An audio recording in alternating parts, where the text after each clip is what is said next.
Bonjour à toutes et à tous, bienvenue dans cette nouvelle vidéo. Aujourd'hui, on va parler de comment réussir son admission à l'école d'auxiliaire de puériculture en 2025. Donc pour celles qui arrivent, qui sont novices, je vous rappelle, l'admission pour entrer à l'école d'auxiliaire de puériculture se fait sur dossier car le concours a été supprimé. Donc le concours il a été supprimé mais pas vraiment la concurrence. Donc c'est vrai que quand on voit le niveau qu'il faut avoir pour être prise, bon on appelle plus ça concours mais c'est pas suffisant juste d'envoyer son dossier et de se présenter à l'oral comme ça de façon on va dire aléatoire ou dans l'improvisation. C'est vrai que ça se prépare. Donc vous devez préparer votre dossier. Donc ce dossier, peu importe que vous soyez en cursus partiel ou en cursus initial. Donc initial, c'est-à-dire que vous n'avez pas de dispense, vous n'avez pas de diplôme en lien, du coup vous devez faire les 12 mois complets pour être auxiliaire de puériculture. Si vous êtes en cursus partiel, par exemple que vous êtes aide-soignante, vous allez avoir la moitié de l'année qui va être coupée en deux parce que en fait vous avez déjà validé avec votre diplôme d'aide-soignante certains modules, donc vous n'allez avoir que 6 mois de formation.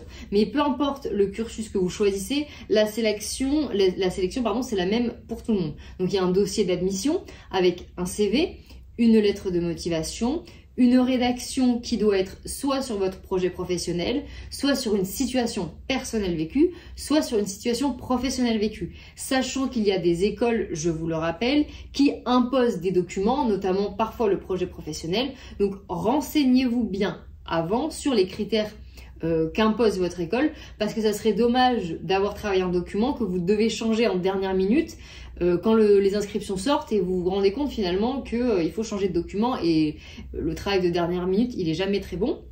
Et ensuite, si votre dossier est accepté, vous allez recevoir une convocation à l'oral.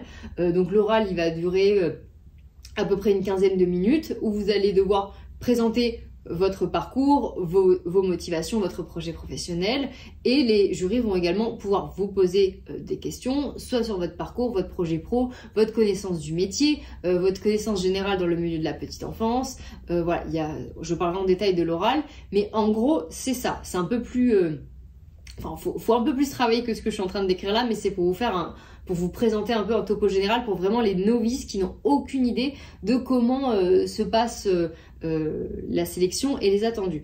Donc la première chose à faire donc pour vous préparer, je pense que c'est déjà d'avoir justement une connaissance vraiment sur le bout des doigts, pardon, justement de ce dossier d'inscription, de ces documents à remplir et à constituer. Vous ne pouvez pas vous servir des documents qui vous ont aidé précédemment, je sais pas, pour trouver un travail, comme utiliser votre ancien CV ou une lettre de motivation un peu toute faite qui pourrait être utile pour trouver du travail, etc. Non, il faut vraiment avoir des documents qui soient spécifiques et créés uniquement pour l'école que vous visez. Et si vous visez 2 écoles, ben, les documents doivent être différents sur certains aspects. Donc si vous prenez un projet pro, vous pouvez le dupliquer, même s'il faut le réécrire à la main, etc. Il ne faut pas faire de photocopie. Pour le CV également, donc pas à la main, mais de façon numérique. Mais par exemple, pour la lettre de motivation, vu que j'explique, notamment dans ma prépa, mais aussi sur YouTube, ce qu'il faut mettre des choses spécifiques à l'école, vous n'allez pas pouvoir utiliser la lettre de motivation que vous avez utilisée pour une autre école. Donc c'est vraiment des documents qui doivent être spécifiques, premièrement, à la sélection et spécifique à l'école. Donc ça c'est vraiment le premier point, faites vraiment attention à ça. Ensuite, deuxième point, c'est connaître les critères et les attendus de la formation. Donc si vous êtes au courant des critères, ben forcément vous allez les inclure justement dans votre dossier. Notamment il y a un critère, c'est avoir des notions en informatique, donc à ce moment là vous pourrez les faire apparaître dans votre CV. Déjà vous allez le dire, par exemple que vous maîtrisez tel ou tel outil, mais votre CV par lui-même, par sa construction, on va bien le voir si vous savez utiliser un ordinateur et un outil informatique. Ça on va vraiment bien le voir. Donc vous allez peut-être vous dire mais pourquoi il faut utiliser un outil informatique pour travailler à l'école d'auxiliaire de puériculture?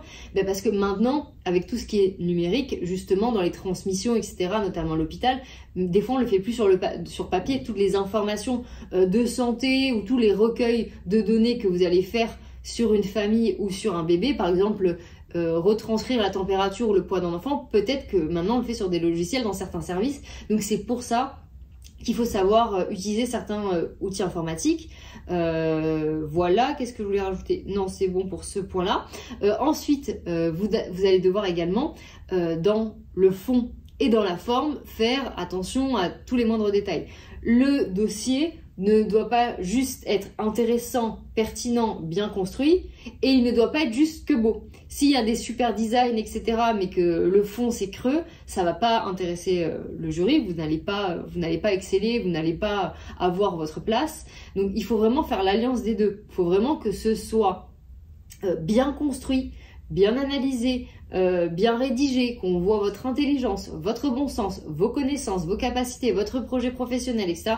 Faut qu'il y ait une logique aussi dans tout ce dossier, mais aussi il faut que visuellement il soit professionnel. Là, on n'est pas sur quelque chose qu'il faut faire sur un coin de table. C'est un dossier d'admission, c'est une sélection où il y a beaucoup d'exigences, donc il faut faire ça correctement. Et c'est pareil pour l'oral. On va pas à l'oral en se disant bon, on verra bien, je vais broder. Non. Il faut vraiment réviser des semaines à l'avance afin de pouvoir avoir toutes les connaissances justement disponibles dans son esprit pour aller piocher dedans le jour où on va vous poser des questions. Ensuite, un autre point, oui, au niveau du processus de création justement de ce dossier, oui, un point que je voulais rajouter, c'est la cohérence de ce que vous faites. Il faut qu'il y ait un peu un lien invisible entre tous vos documents, c'est-à-dire que votre CV, votre lettre de motivation et votre rédaction, c'est à vous, ça vous appartient.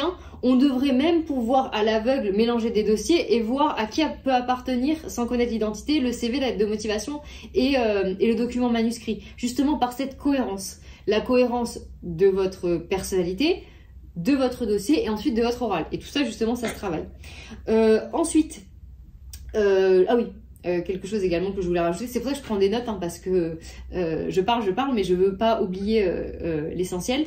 Votre dossier, c'est vraiment l'empreinte de votre potentiel, c'est-à-dire, ou votre candidature. Hein. Quand je parle du dossier, c'est votre dossier et votre oral, votre identité. L'identité que vous allez présenter, justement, votre profil aux membres du jury, c'est vraiment l'empreinte de tout le potentiel professionnel que vous allez pouvoir avoir. C'est pour ça que c'est très important de veiller sur chaque détail. On va pouvoir remarquer si vous êtes sérieuse, rigoureuse, si vous avez vraiment travaillé. Vous ne pourrez pas mentir aux membres du jury. On voit la différence de niveau de suite d'une personne qui s'est impliquée dans son dossier et impliquée dans sa préparation et une personne qui a fait les choses un peu plus à la va-vite et avec moins de sérieux et de rigueur. Donc ça, on le voit. Donc vous ne pouvez pas duper le jury par rapport à ça. Donc si vous voulez vraiment être prise, faites attention à ce genre de détails. Et ensuite, le dernier conseil que j'ai à vous donner, c'est au niveau des connaissances spécifiques et globales. C'est-à-dire que ne vous contentez pas juste de faire le dossier comme c'est demandé et l'oral comme c'est demandé. Je vous conseille de donner de la matière justement à vos connaissances pour que votre candidature soit plus solide. Donc les connaissances, ça passe par la lecture, par la littérature, par des reportages, par une immersion éventuellement si vous avez l'occasion de faire des stages ou de parler avec des auxiliaires de puériculture. Moi par exemple, toutes les informations que j'apporte sur ma chaîne YouTube, vous avez quand même une immersion dans le monde de la petite enfance. Si vous n'avez pas regardé toutes les vidéos que j'ai faites, par exemple sur le rôle des auxiliaires de puériculture en maternité, en pédiatrie, en pouponnière, en salle de naissance, en suite de couche, etc. Si vous n'avez pas regardé toutes ces vidéos, vous n'allez pas avoir la même vision du métier. Mais si vous avez fait le travail ou de lire tous les articles, par exemple, que j'ai fait sur le métier sur mon site futurap.fr, j'ai mis énormément d'articles disponibles sur le métier, sur les coulisses. Imaginez si vous avez lu ou écouté tout ça et que vous arrivez devant les membres du jury qui vous posent des questions sur la profession. Si vous êtes dispensé de connaître tout ça, forcément vous allez moins avoir de matière justement pour pouvoir échanger, pour avoir des sources à donner aux membres du jury. Donc informez-vous. Ne faites pas que le dossier et l'oral. Prenez aussi plaisir. Et si c'est votre passion, je pense que vous le ferez naturellement. Prenez également du plaisir à vous documenter, à apprendre pour que vous ne vous contentiez pas de juste ce qu'on vous demande. Si vous faites plus, ça se ressentira forcément. De toute façon, si vous faites plus, par exemple, si vous lisez, vous pouvez l'écrire dans votre CV, d'écrire l'auteur d'un livre, le titre d'un livre, etc. Ça montre également que vous prenez le temps d'étudier, je ne sais pas, la psychologie de l'enfant, l'éducation de l'enfant, etc. Ou des aspects aussi sur, je sais pas, le corps humain, la biologie, la femme enceinte, peu importe. Mais s'il y a de la littérature qui vous intéresse, que ce soit de la littérature scientifique ou un peu plus dans le développement, etc., écrivez-le. Et ça, on verra qu'une élève qui fait un effort supplémentaire pour accroître justement son savoir et avoir plus de connaissances, c'est sûr que c'est pas demandé, on vous demande pas de lire pour entrer à l'école d'auxiliaire de puériculture, mais ça sera un atout supplémentaire. Si pendant votre oral, vous voulez parler de ça ou qu'on vous interroge là-dessus, une personne, par exemple, si on l'interroge, est-ce que tu as déjà lu un livre sur la psychologie de l'enfant et qu'elle vous dit non, j'aime pas lire, ou une personne qui vous cite 3 livres, vous imaginez bien la différence dans le profil qu'on va choisir. Donc ça, c'est une question de bon sens, mais des fois, on a tendance à l'oublier, on se cantonne juste à l'épreuve qui est demandée, mais aller au-delà. Et si c'est une passion, je vous conseille d'aller au-delà parce qu'en fait, plus vous allez vous renseigner, plus vous allez être passionné et mieux ça va être. Donc, le conseil ultime que j'ai à vous donner pour cette entrée 2025, c'est d'allier vraiment la structure du travail vraiment pur et dur, vraiment le travail besogneux comme il doit être fait, mais mettez aussi de la passion et tout ça fera que vous allez avoir une candidature unique et plus savoureuse pour les membres du jury. On va se dire, ah là on a vraiment quelqu'un à la fois de passionné, mais aussi une personne qui va être très sérieuse, qui a des qualités vraiment humaines fondamentales pour être auxiliaire de puériculture. Donc si vous arrivez à allier comme ça la technique et la passion, vous allez vraiment convaincre les membres du jury. Donc c'est le conseil que je vous donne parce que c'est comme ça, c'est dans ce sens-là que moi je forme les élèves que j'accompagne donc dans notre prépa en ligne qui a 8 ans. Cette année, ça fait 8 ans qu'on accompagne des élèves à devenir auxiliaires de puériculture et par rapport aux résultats qu'on a, je sais ce qui fonctionne et ce qui fonctionne, c'est vraiment d'avoir un travail impeccable, mais d'avoir aussi une personnalité avec ce petit truc en plus où on se dit « Ah, ce sera vraiment une personne qui apportera quelque chose de supplémentaire aux familles et aux enfants voilà, qu'elle aura sous son aile ou qu'elle devra prendre soin. » Donc voilà les conseils du jour. J'espère que cette vidéo vous aura plu. Si vous voulez vous préparer avec nous pour entrer à l'école d'auxiliaire de puériculture, je vous mets le lien donc sous cette vidéo de notre prépa, donc franceprepa.com. Vous pourrez découvrir le sommaire en entrant votre mail et si vous voulez du coup continuer l'aventure avec nous, ce sera un plaisir pour mon équipe et moi-même de vous accompagner. Je vous dis à bientôt pour une prochaine vidéo. Au revoir.